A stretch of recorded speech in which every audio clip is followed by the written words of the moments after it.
Welcome home to USA Global TV and Radio, a place where dreams take flight, with authentic storytelling, diverse perspectives and meaningful conversations, where global stories unite and bridges are built beyond all borders. Discover world-class education, entertainment, hope and inspiration. Together, we're building bridges worldwide. Subscribe to our channel, USA Global TV. Download our app, USA Global TV. Be our guest or join our team. Visit usaglobaltv.com. Thanks to our founder and executive producer, Dr. Jacalyn Kerbeck. Music score by Yeffy Tang from Cloud Road Music. Voiceover artist Mike Porter. Creative direction by Paul Garcia. USA Global TV and Radio. Your home for global connection. All rights reserved. This video and its contents are the exclusive property of USA Global TV and Radio. Unauthorized use, duplication or redistribution in any form is strictly prohibited. Good morning, good afternoon, and good evening. Thank you so much for joining me here at USA Global TV and Radio. I really appreciate it. For those of you who are new to our network, we are currently streaming on our two YouTube channels, which are USA Global TV and Radio, and also Dr. Jacalyn Kerbeck, as well as many places on social media. And then we're also distributed by other networks. So today we're going to be talking about the invisible side of IBD. And if you're not familiar with it, I'm going to give you a brief overview of what it is. And then my objective is to educate and bring awareness. I am not a medical doctor. I have a doctorate in business administration, but I am not a medical doctor. So full disclosure, I am a patient. I have had ulcerative colitis since August of 1991 was when I was diagnosed at the University of Pennsylvania. And so much of my life has been spent living with this disease. And so as a result, I have become actively involved with the Crohn's Colitis Foundation. And they have an upcoming event, which is the Take Steps Walk, which is at Citizens Bank Park. It's going to be happening this May. So please stay tuned and I'll give you some more overview. But first of all, if you're not familiar about Crohn's disease and ulcerative colitis, you may have heard of these. You may have seen commercials on television. There's a lot of commercials about the invisible side of the disease and what it looks like. And maybe you or someone you know, someone in your family have ulcerative colitis or Crohn's disease or IBD. It's not something that people generally like to talk a lot about. It is a chronic, lifelong condition. And basically what happens is that the gastrointestinal tract or the GI tract becomes inflamed. So depending on where it is inflamed really has a lot to do with whether the diagnosis is Crohn's disease or ulcerative colitis or I should say. And again, I am not a medical doctor. So these are autoimmune related conditions. And basically it means that our immune system is mistakenly attacking our own body, our own digestive system, which causes a lot of inflammation and damage and a wide range of symptoms. So something that I really want to be very clear about is, having had this disease for 30 plus years, is I've had people say to me, it's in your mind. No, it's not in my mind. Or why don't you just get over it? Or you must be stressed out, or you're bringing this on yourself. No, all of those things are not true. And I think sometimes people say these things because they don't know what to say. I'm hoping that people are coming from a positive place and they really mean well. They just don't know how to help. And so if you are experiencing any of the symptoms of IBD, Crohn's disease or ulcerative colitis, then it might not be something that you feel comfortable even talking about. And you might not even be aware that that's what you have. So again, I'm not a medical doctor. I'm a doctorate of business administration. So please do consult with your physician, your gastroenterologist, and look for help. You need to go no further than the Crohn's and Colitis Foundation. So if you are experiencing symptoms that you haven't had before, or maybe they've been persisting for a long time, it could be anything from diarrhea, running to the bathroom multiple times. You might have a slight fever. You might be exhausted. You might even be vomiting. There are so many different scenarios, but your body is telling you something. It's telling you, hello, I need help. Please help me. And so I know for myself back in 1991, when I was a much younger person, it wasn't anything I really wanted to tell anyone about. I was so ashamed. I didn't know what was going on with me. And in my case, and again, I'm sorry if this makes you feel uncomfortable, but it's part of the disease, you're bleeding rectally. And so all of a sudden you have blood in places that you never had before. And it's kind of a very scary moment. So I know for me that I finally had to tell someone, and I decided to tell my mother, and she didn't know what it was. And so then you have me being upset, and then she's upset. And then finally I had to agree that I would go and see a doctor. And so at the time, and I don't know if it's different today, but getting into the University of Pennsylvania to see a gastroenterologist, that takes a while. You're not just going to call up and they're going to say, oh, hello, we're just sitting around waiting for you. And if they do, that's an absolute miracle because they must have had cancellations. But don't wait. Go to the emergency room. That's what my gastro always said to me. If I had symptoms coming up and I couldn't get in, go to the emergency room and seek help right away. Because what ends up happening, the more that you're bleeding, the more that you're becoming anemic and you're losing iron and you're having less and less energy. And so you need some help. So in my case, I went to University of Pennsylvania and I saw Dr. Gary Lichtenstein, who is absolutely brilliant. I don't know if he's retired yet, but he is amazing. And he's a big advocate of the Crohn's and Colitis Foundation as well. And so he gave me a diagnosis. And I've shared this before. I actually wrote a book about it. But when he told me that I had ulcerative colitis, I remember just looking at him and he was wearing his white lab coat with his name on there. And I kind of just checked out for a moment. It reminded me of that moment, if you've seen Breaking Bad, when he gets the cancer diagnosis and the doctor has like mustard or something on his lab coat. It was kind of like that moment where you're there, but you're not really there. And all I could think of was, I have now been diagnosed with a chronic incurable disease. What am I supposed to do with this information? And for a moment, I just thought to myself, I don't think anyone's ever going to love me. I don't know how anyone could love me because now I have this disease.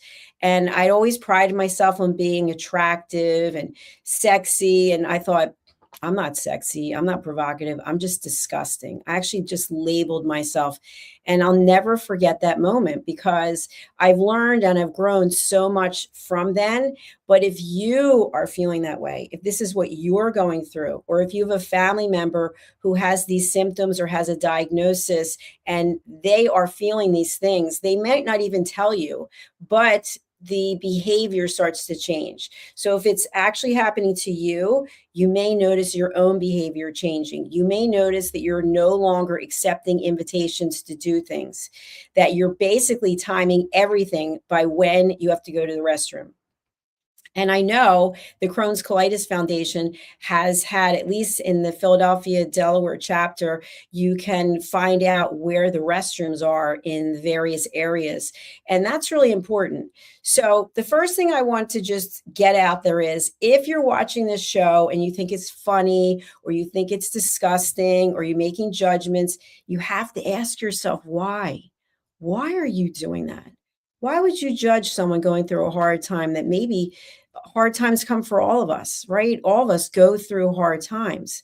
So if you don't understand it, then watch shows like this, read books, get information so that you do understand it. Because I don't know what the stats are today, but it's pretty high about how many people have ulcerative colitis, Crohn's disease, or some form of IBD. Now, once you know that you have it, you have to be selective about how you share that information, because if you're not emotionally prepared for how people may show up, that may set you back. And what do I mean by that? Well, I remember many, many years ago, again, I was diagnosed in 1991. I was in the dating scene, and I really thought it was important to tell people I was dating that I had this. And my dad used to say, you don't have to tell everyone everything. But I thought, you know what, let me just put it out there and see who sticks around. And what I found for the most part was that men did not want to hear that. In fact, one guy who I really liked, we went out a number of times. I told him probably on the third date, and he said I was disgusting, I was dirty, and he didn't want anything to do with me. And he just labeled me with those things because of his fear of ulcerative colitis. He didn't know anything about it really, but in his mind, it's the dreaded bathroom disease. And it is dreaded and it is a bathroom disease, but it's part of life for many of us. And so, as a high performing individual myself, I never let it define me. What I did was I let it control me. So I let the disease manage my life. And what do I mean by that? Well, at the time, I was in corporate and I traveled quite a bit for work. And so there were times when I could not even go in the office and I would have to tell my boss, eventually I had to tell him the truth because you have enough excuses of why you can't make it into work and people start to wonder. And I had to tell him what I had. And I'll never forget what he said to me was, "Can you take some Pepto-Bismol?" No, no, I cannot take Pepto-Bismol. And I remember one of my senior executives said to me at one point, "Do you think you have enough energy to keep doing this job?" Fascinating, right? Fascinating comments that people would make. Why? Because they don't understand. So there's no judgment. It's just a matter of providing the education. So that is why I'm here today. So once I got the diagnosis and I was letting the disease manage my life, I found that I was very isolated. And I was very blessed because I could work from home. So I was working from home, but I wasn't going out that much. In fact, I had a home gym. So I was working out at home. And then at some point, I had to get back in the world. So I would say since 1991, I have had active ulcerative colitis flares for at least 3 to 6 months every year, except for 2 years when I was on a break. I was in remission. And my last flare was last year, and it was the worst one I've ever had. It lasted for about 8 weeks. So it was about 2 months. And simultaneously, my apartment had been flooded. So I had to move into a hotel. Now, people said to me, "You know why you have this flare, don't you?" "No, why?" "Because of the flood." No, that's not why I had the flare.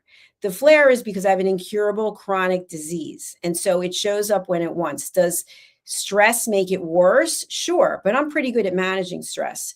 So my point is that by going back in the world, there's reality checks. And one of the most important reality checks is, where is the nearest bathroom? And again, if this makes you uncomfortable, you don't have to watch, but this is the reality. And not only where is the nearest bathroom, but do they have high ceilings so that any noise will be reverberated out? Are they playing music? Is it just one stall? Is it at a restaurant where there's just one bathroom and people are going to be waiting in line? All these things go through your head. And once you start to process it, you start to eliminate places where you're going to go.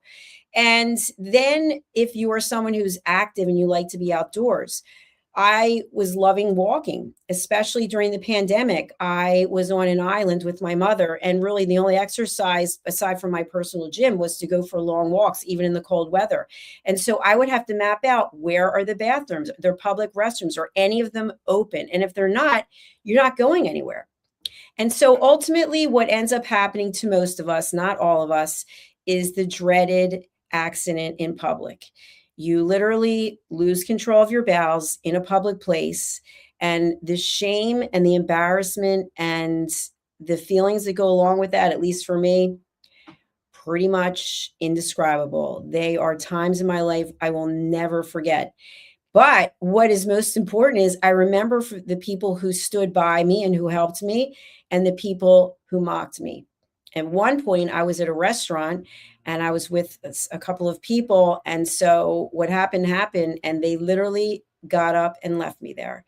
And I was there in the restaurant, in the booth, by myself, in this precarious situation alone. And it was one of the lowest moments of my life.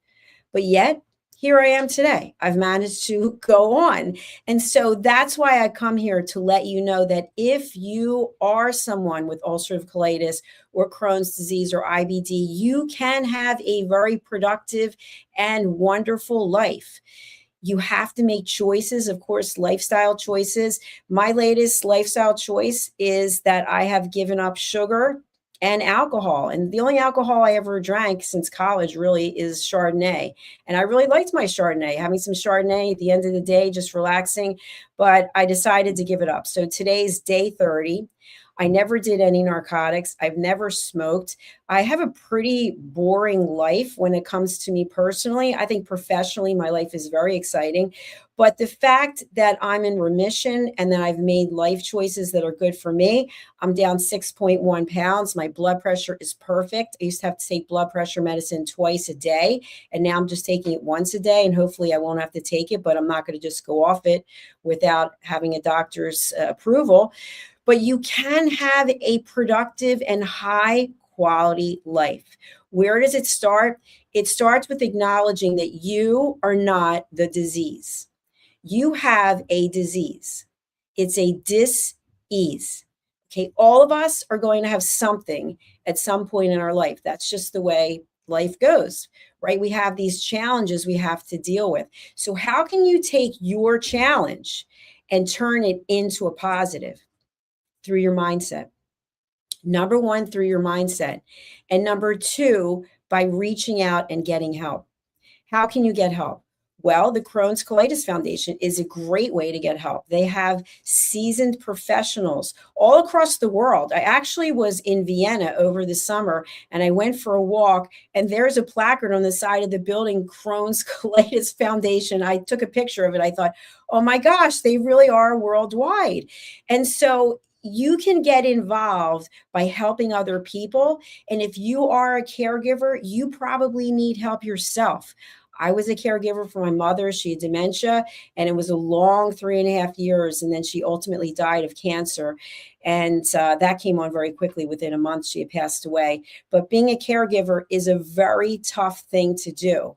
But here's what I want to share with you. Whatever it is that you're doing, you have to accept the fact that there is no cure at this moment, but through donations and funding through the Crohn's Colitis Foundation, there are new opportunities for patients like me, patients like you, to find ease and find comfort. It's just a matter of talking to your gastroenterologist. And if you don't like your gastroenterologist, I've heard people say that, I don't like to go to the gastroenterologist, it makes me feel uncomfortable. Find another one. Contact the Crohn's Colitis Foundation. They can make recommendations of doctors in your area. So you're not alone. And the fact that we have more options today as patients just goes to show you that by donating and by getting involved, there is research and development that are coming up with not a cure, but we're getting closer. We're getting closer. And so in my lifetime, what I've seen in terms of the options that are available today from 1991, it's enormous. There's a lot of biologics that really help. And again, it's mindset. It's knowing that you're not alone. It's potentially joining a support group. I ran a support group for a number of years, and it was really rewarding. It's also tiring, to be honest with you, if you ever run a support group. And I was told this when I first started, because not only are you suffering with your own illness, but you're now helping other people who are also suffering, and they're looking to you to come up with the magic pill, the magic wand to make things go away. So the answer in that case is you do what you can, and then you take a break and let someone else run the support group, and then you come back. But for someone who needs a support group, staying involved on a regular basis, you have a whole new community of people in your life. And if you think about it, most people in your life will not understand what you're going through, but patients do. Advocates do, caregivers do, physicians do. So you can feel comfortable sharing what's going on with you. I mean, I could tell you stories right now, even as a television host and a TV producer, what I've had to go through broadcasting when I've had ulcerative colitis, but I know that many of you will not want to hear the story, so I will not go through them. But if you'd like to contact me, I don't mind telling you personally. I've no shame in sharing what has been going through my life and what's been happening with me. So one thing I can share is when I was in corporate, we sold meetings and events. And I'll never forget, I was in Florida at this event that we sold, and it was for a huge company, and they had hundreds of people who were attending. And our staff was by the elevator doors waiting for the attendees to come back from whatever events and get into the elevators and go to the next place. And this man and this woman were not involved with the event, but he was wearing a suit, she was wearing a suit, and they're probably in their 50s or 60s. And they were kind of running. He was kind of shuffling to get to the elevator. And I saw behind him, there was a whole trail of waste. He was losing control of his bowels as he walked. And the two staff members just started laughing. They were laughing out loud. And in the meantime, I could still get upset about it. My heart was breaking for the guy because I know what that's like. I know what that's like. So why do I tell you this? Because what you think is funny when you see someone losing control of their bowels is probably the worst day that they've ever had up until that point. There's no getting past that. There's no getting past that. Just think about it. You're publicly humiliated. You've soiled your clothes. Your clothes are probably clothes you, even if you could get them clean, you never want to wear again. You're with someone who witnessed it. Strangers have witnessed it. You don't even know, with today, people taking photographs of it. And I recently read an article about someone who had IBD or ulcerative colitis or Crohn's. They were on an airplane and they got sick and everyone was filming it. People were filming it and putting it on the internet. And my heart just broke because I know what that's like. Not on an airplane. I would actually not eat or drink anything for 2 days before I got onto a plane. A tiny sip of water. I was constantly dehydrated. But the more water you have, it is now in your bladder, and the bladder is pushing against the bowel, and you have that feeling of having to go. So I know what it's like. I am here for you. And there are plenty of other people at the Crohn's Colitis Foundation who are here for you as well. Is it something we don't want? Absolutely. But you know what? I wouldn't be who I am today if I didn't have it. I wouldn't be standing here telling you about my journey. And my journey, as far as I'm concerned, is pretty incredible. I can't believe where I am today versus where I used to be. But ulcerative colitis is a part of who I am. And until there's a cure, it will always be part of who I am. And the people I've met on this journey, it's absolutely unbelievable. So I'll tell you now about how I got introduced to the Crohn's Colitis Foundation. And then I'm going to take steps. And then we're going to talk about what your role can be in helping yourself and helping others. So back in 2018, a friend of mine suggested that I get involved with the Crohn's Colitis Foundation. And up until this point, I had managed to keep it relatively quiet. I mean, my family members knew, my close friends knew, and it was not unusual for me to be with people and be like, I got to go to the bathroom. I'll be back. Oh, I got to go. Maybe in the course of 2 hours, I might run to the bathroom 10 times. And when I was really sick, it wouldn't be unusual to be running to the bathroom 50 times. And how would I know? Because I'd be counting. I'd be like, oh my gosh, I can't believe it. Sometimes I'd be crawling to get to the bathroom. And there were times when I just slept in the bathroom because I was so tired. It is exhausting. You're losing a ton of blood and you have that urgency that you have to go. And I wouldn't wish it on anyone. So I decided I would go and meet this person from the Crohn's Colitis Foundation. And so I didn't eat for 2 days. And I was a nervous wreck because all I kept thinking about was, now I'm going to get in the car and I'm going to be driving. And what if I get sick? What if I get there and I'm sick? What if I'm sitting with the person? That's all I could think about. But my friend said, please go and meet this person. So I met this person at a restaurant and I sat down and I was a nervous wreck. And I said, listen, I can't eat anything. I can't drink anything. And I don't know how long I can sit here because I might have to run to the bathroom. And he said to me, Jacalyn, I understand because I'm a patient too. I thought, wow, oh my gosh, someone understands where I'm coming from. And he said, I totally get it. I've been a patient for a long time and I understand you don't have to feel nervous. You don't have to be anxious. Woo, all of a sudden, I felt like things had changed, that someone was sitting across from me, not judging me, not trying to fix me. And by the way, that's what we do as humans, right? We try to find a solution to our loved ones' problems. We try to find a way to fix them. And there is no fixing except being understanding and being a good listener. And so by the time I left that meeting, I felt like destiny had taken me there.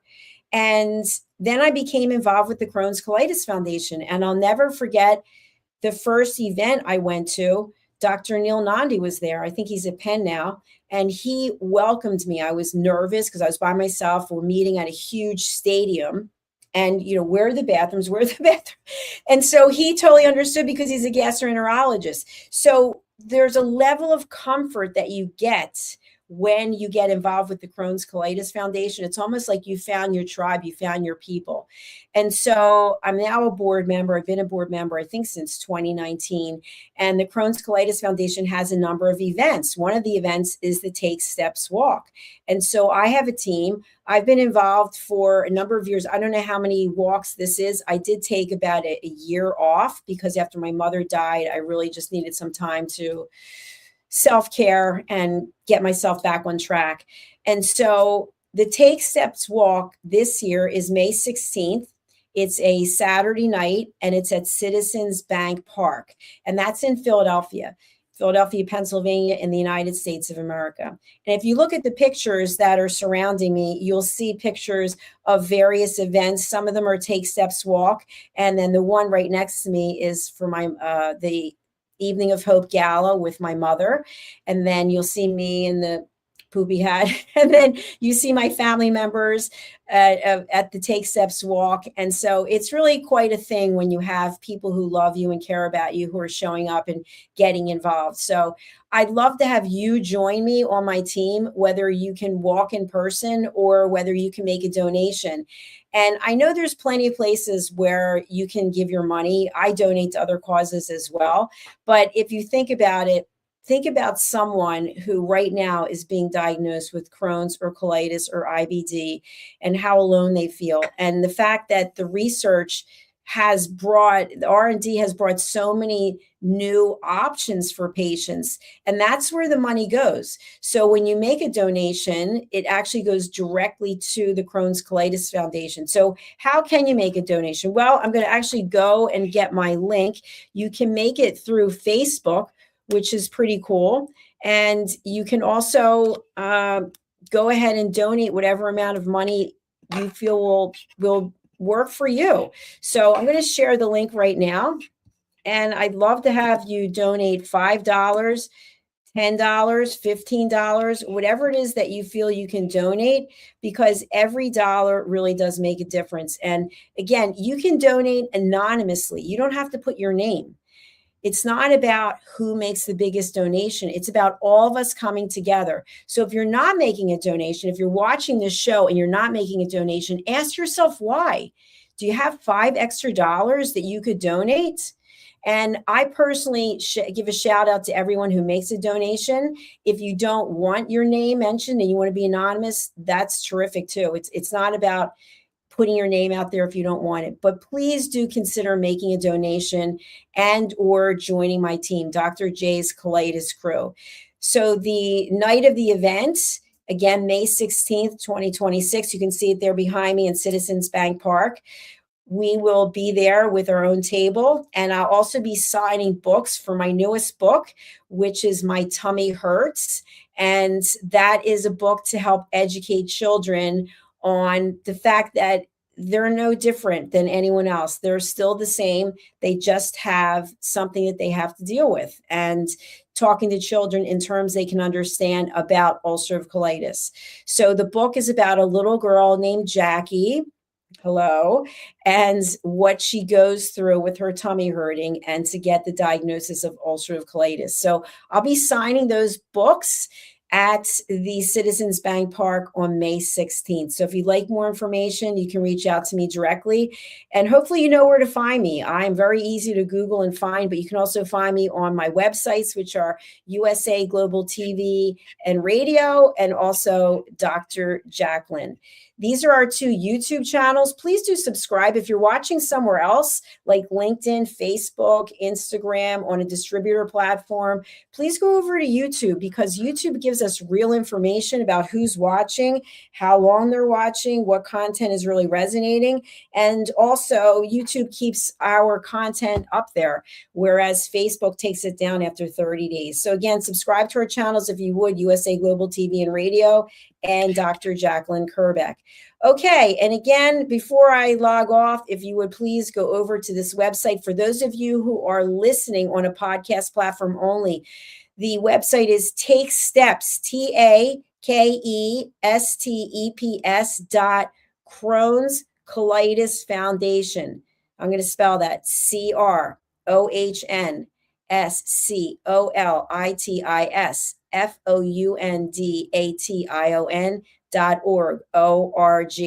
and you can look for my name there, Dr. Jacalyn Kerbeck, and you can go ahead and donate there.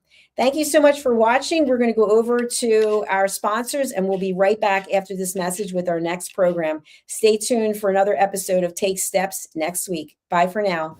USA Global TV and Radio proudly presents Tracy Cram-Perkins, a dementia caregiving survivor teaching how to balance care with peace of mind. #1 resource for dementia caregivers. It's the book Dementia Home Care: How to Prepare Before, During, and After. Over 17,000 copies sold of this must-have guide. And now a testimonial from Tracy Smith. If I was to describe this book to someone who is going through a similar situation, I would underscore how important it is to have some sort of a tool or a guidebook to help you through certain stages. And there's so many, it's such an unknown topic to the average person. And to have this as a reference is essential. It's going to help you get through it personally, as well as help your loved one manage. To learn more, go to TracyCramPerkins.com. Tracy Cram-Perkins is an award-winning author. She's also the host of Dementia Home Care television show. Watch it here on USA Global TV and Radio. Thank you, viewers and listeners of USA Global TV and Radio, for joining us today. We're honoured to have your time and attention as part of our global community. At USA Global TV and Radio, we believe in the power of authentic conversations, meaningful connections, and creating a world of possibilities together. Want to be part of something bigger? Join our team of elevated listeners at usaglobaltv.com, a space where your voice matters and your ability to listen transforms relationships. Stay connected with us across all our platforms for thought-provoking discussions, expert insights, and empowering stories. Subscribe to our channels at youtube.com/c/USA Global TV. Follow us on social media and explore the endless opportunities we're creating for growth, learning, and inspiration. Together, we're not just broadcasting, we're building bridges and changing lives one conversation at a time.